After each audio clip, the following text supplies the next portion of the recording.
Capítulo 18. Evaluando a quienes tienen dificultades de la ansiedad, dislexia y acalculia, al autismo y lesiones cerebrales sutiles.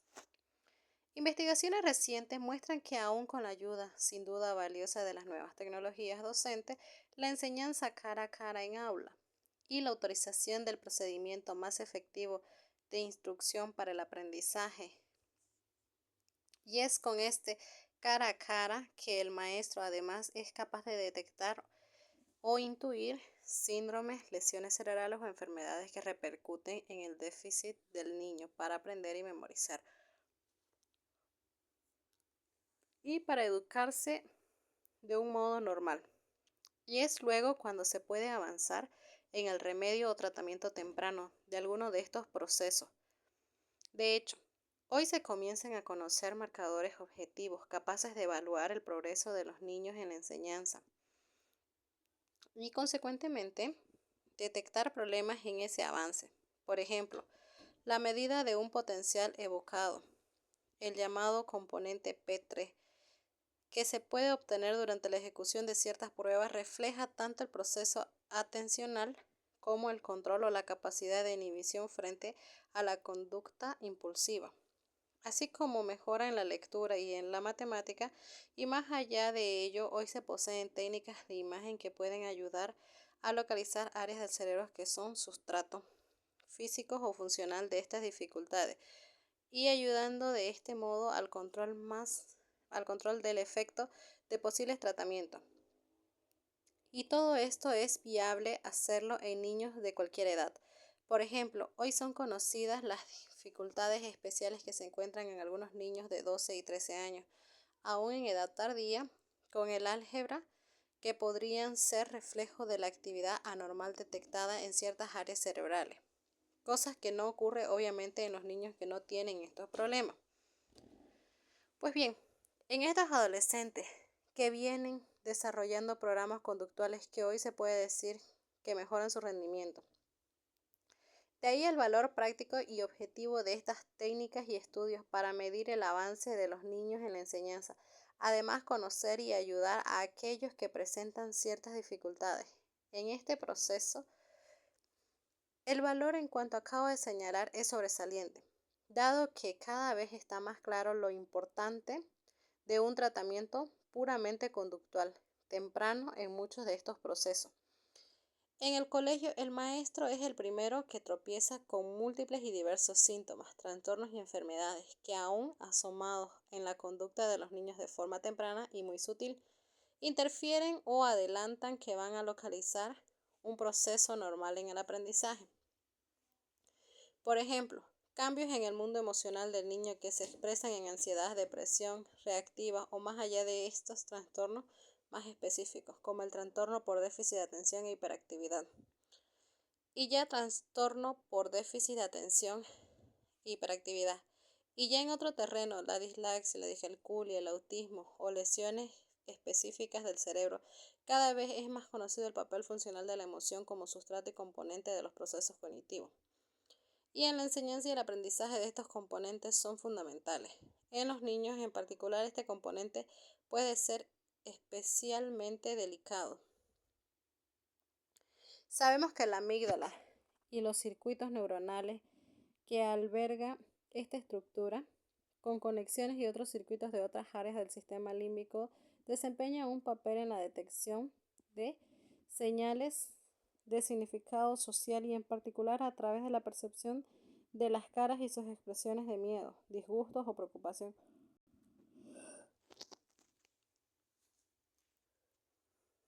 Sin duda, tales expresiones de las caras del profesor y también de los otros niños en el registro del cerebro del niño en el día a día representan una función trascendente en la enseñanza, y aún de modo más especial en el caso de los niños que sufren precisamente problemas de relación social, como los niños que padecen el síndrome de Asperger.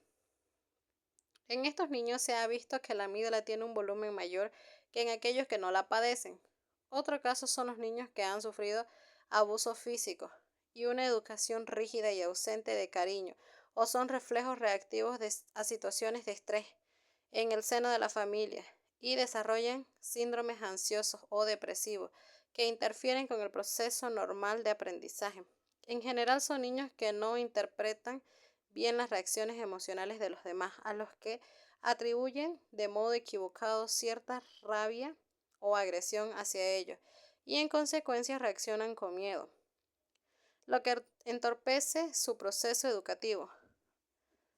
Muchos de estos niños de modo inconsciente parecen dedicar parte de su atención a la lectura emocional de las caras y las posibles expresiones de amenaza, lo que desvía su foco de atención de su aprendizaje. En particular, en estudios de neuroimagen en niños que padecen síndromes con ansiedad desarrollada tras sufrir un proceso traumático, bien el cerebro bien cerebral o psicológico, se han detectado fallos en las conexiones entre la corteza orbifrontal y la amígdala. Lo positivo de esto es que con tratamientos conductuales tempranos parecen ser beneficiosos y hasta resolutivos. En general, los problemas que padecen los niños y que recaen en la falta de atención hacia lo que se les enseña son el centro de mayor preocupación de todo aquel que se dedica a la educación y la enseñanza. La atención ya lo hemos dicho muchas veces a lo largo de este libro, quizás la puerta cerebral que al abrirse activa los circuitos cerebrales que activan a su vez los procesos de coincidencia y darse cuenta de las cosas y con ello aprender, memorizar y alcanzar conocimiento. Y de ahí la importancia sobresaliente de sus déficits y patología.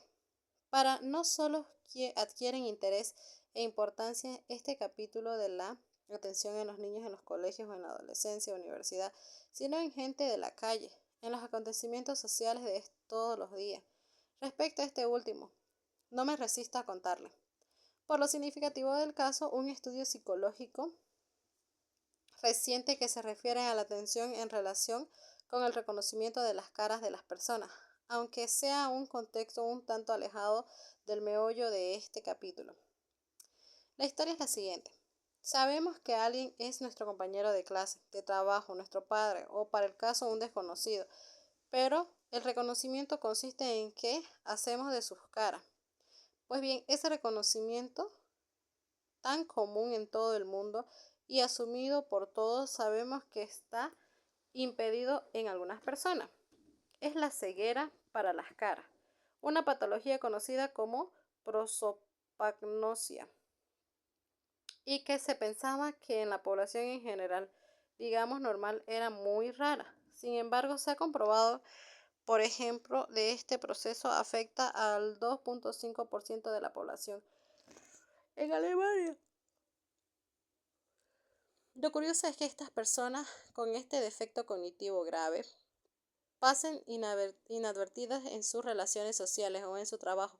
Nadie o muy poca gente se da cuenta de ello y se debe a quienes los padecen los síntomas tratan de esconderse y ocultar su defecto por consecuencias bien laborales, bien en relaciones sociales. Logran estas personas desviar la atención de los demás de modo que no son capaces de detectar que padecen este defecto. Lo hacen desarrollando otras capacidades cognitivas compensatorias que les permite suplir su déficit. Y es que el reconocimiento visual de las caras es solo una subtarea de la tarea global que conlleva el reconocimiento de una persona. El impedimento producido por la proxonía a cierto grado o nivel puede ser compensado por otras funciones, por otras áreas o vías cognitivas, tales como el reconocimiento de la voz determinada o determinadas características del cuerpo o cabeza, por ejemplo, el pelo, la aparición de su forma y su color, la forma de las orejas, la forma típica personal que tiene de peinarse, de vestirse o de caminar o moverse en general, o los gestos y manierismo de esta persona. De hecho, muchas tareas cognitivas eh, están compuestas por convergencia de otras muchas convergencias. A su vez, da lugar a la función cognitiva principal. La sustitución de alguna de ellas por otras puede ayudar a realizar la tarea principal. Pero volvamos a los niños y a su desatención por lo que se les enseña en el colegio. Por ejemplo, hay niños con capacidades normales, pero solo pueden prestar atención limitada a lo que les enseña el maestro y por lo demás se desarrollan una conducta normal. Tanto sus compañeros como el propio profesor. Por eso pasan inadvertidos por él. Son casos en los que hay un descenso en el rendimiento escolar y muy difícil diagnóstico. Pero junto a ello existe un extenso marco de trastornos que afectan la atención de un modo más severo, de más alto grado y que son más fácilmente detectados por el maestro. En este último rango se encuentra el trastorno por déficit de atención e hiperactividad, conocido por sus siglas en inglés. En este síndrome tipificado y conocido aún a pesar de la enorme variabilidad de los síntomas y lo confuso que puede ser como entidad nosológica, pues se encuentra muy entremezclado con muchos otros grupos síndrómicos, que puede desarrollarse junto a la hiperquinesia y con una capacidad disminuida para valorar las señales básicas que se enseñan en el colegio, como el comportamiento correcto a partir de la norma que establece el maestro. Son niños que en mayor o menor grado cambian constantemente su foco de atención hacia estímulos que sobresalen del entorno, bien sea un ruido extraño, lo que está haciendo el compañero o los gestos que hacen los niños, y va disminuyendo la atención ejecutiva necesaria para aprender y memorizar adecuadamente. Algunos de estos niños además presentan cierta impulsividad o reacción anormal en su conducta, y es hoy cuando se comienzan a encontrar tratamientos no farmacológicos para mejorar su comportamiento. Algunos de estos tratamientos conductuales se realizan a través de los juegos del ordenador que despiertan su interés y curiosidad, lo que a la vez ejercitan un foco atencional sostenido. Muchos de estos juegos son muy simples. Por ejemplo, uno de ellos consiste en enseñar al niño a seguir el movimiento de un gato que aparece en una pantalla de un ordenador utilizando un joystick. La pantalla del ordenador se puede ver, además del gato, un pato que nada y va cruzando a un pequeño lago. Al niño se le pide que mueva al gato, no para que lo acerque al pato, sino para que adelante y señale un punto a la orilla del lago donde se supone que va a llegar el pato y eventualmente cruzarlo allí. El pato nada en línea recta, lo que deja entrever el punto de la orilla y aproximación de donde va a llegar. Este, este juego se sigue de otro más abstracto. Consiste en pedirle al niño que en la línea de los números que se le muestra en la plantilla de un ordenador, que son símbolos grandes y pequeños, señale aquellos dos que representan las mayores cantidades, estando precisamente estos números representados con los dígitos del tamaño más pequeño. Y el niño tiene que focalizar su atención para resolver el problema, que consiste en señalar el número que simboliza la cantidad más grande, escrito con los dígitos más pequeños. Hay otros juegos como mostrar al niño la línea de los gatos, los peces o cangrejos, que señalan al gato, al pez y al cangrejo que miran en dirección contraria a la que lleva a todos los demás en la línea. El puntero con el que el niño señala el pez seleccionado marca además el tiempo que tarda en detectar la dirección y dirección diferente, y también los aciertos o errores. Pues bien, estos juegos entrenan y contribuyen mejor capacidades atencional de los niños. Hay un estudio realizado en los niños de 4 a 6 años que padecían ADHD, que muestran que este tipo de tratamiento conductual repetido varias veces al día durante solo 5 días produce una mejora en esa atención ejecutiva expresada, en ser capaz de distinguir fallos que se encuentran en la lectura de un libro o de ordenador, pero no mejora su conducta de desatención e hiperactividad en la clase. Es posible, sin embargo, sugieren expertos, que este es el camino que debería permitir diseñar nuevos programas, test y tiempo de aplicación, duración del entrenamiento, más prometedores para el tratamiento de los problemas de atención de los niños durante el desarrollo. Hay muchos niños que, a pesar de tener inteligencia normal, desde luego las mismas oportunidades de aprender que los demás en el colegio, presentan dificultades para enseñarles a leer. Son niños que sufren dislexia. Esta interfiere también en la lectura y ambas dificultades claramente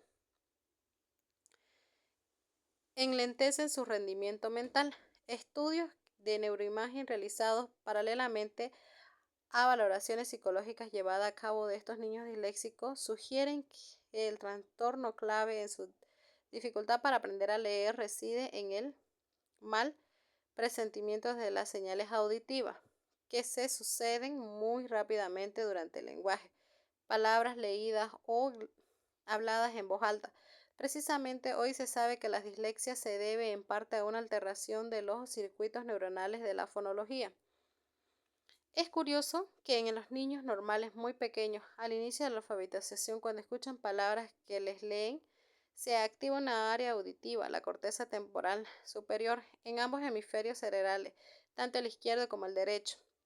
Pero ocurre que en el progreso de la alfabetización se va potenciando la actividad del área cerebral izquierda. A la vez disminuye la activación de la misma área del hemisferio derecho. Con el tiempo de la actividad del área cerebral izquierda aumenta en un máximo, mientras queda solo mínimo el lado derecho. Los niños con dislexia, sin embargo, este patrón de actividad cerebral que acabo de describir es diferente. Durante el desarrollo de la alfabetización, atípicamente su área temporal parietal derecha continúa siendo activada durante la lectura, cuando los niños normales esta activación ha cesado. A la vez, estos niños con dislexia muestran una relativa menor actividad del área del hemisferio izquierdo y es intercedente que con los tratamientos actuales, por lo general a través de programas de ordenador para interpretar la forma correcta de las palabras leídas en voz alta y tras oírla, no solo interpretarla, sino también escribirla, que es el modelo computacional doble vía, recuperan las habilidades de su compañero y la actividad cerebral se reconvierte a patrones normales, con un aumento selectivo de la actividad del hemisferio izquierdo. Este modelo que acabo de mencionar también ha servido a neurocientíficos cognitivos no solo a comprender los circuitos neuronales alterados responsables de la dislexia, sino también cuáles son los circuitos neuronales que son sustrato cerebral del proceso normal fisiológico para aprender a leer. La discalculia es otro síndrome que dificulta, en este caso, la capacidad para aprender matemáticas, cálculo. Es como la dislexia relativamente fácil de detectar en los niños.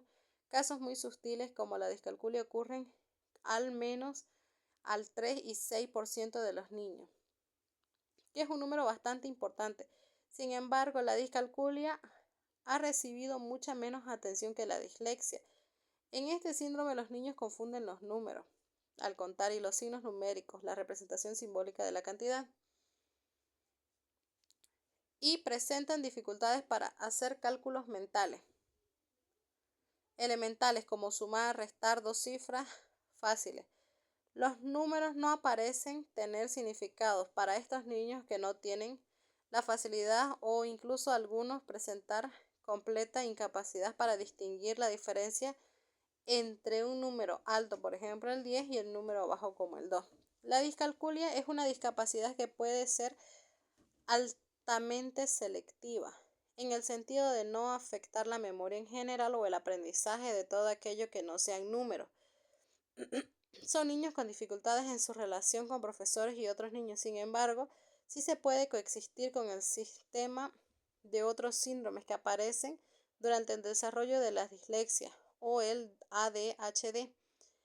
Aunque es un síndrome que presenta alta heredabilidad, es susceptible a tratamiento conductual.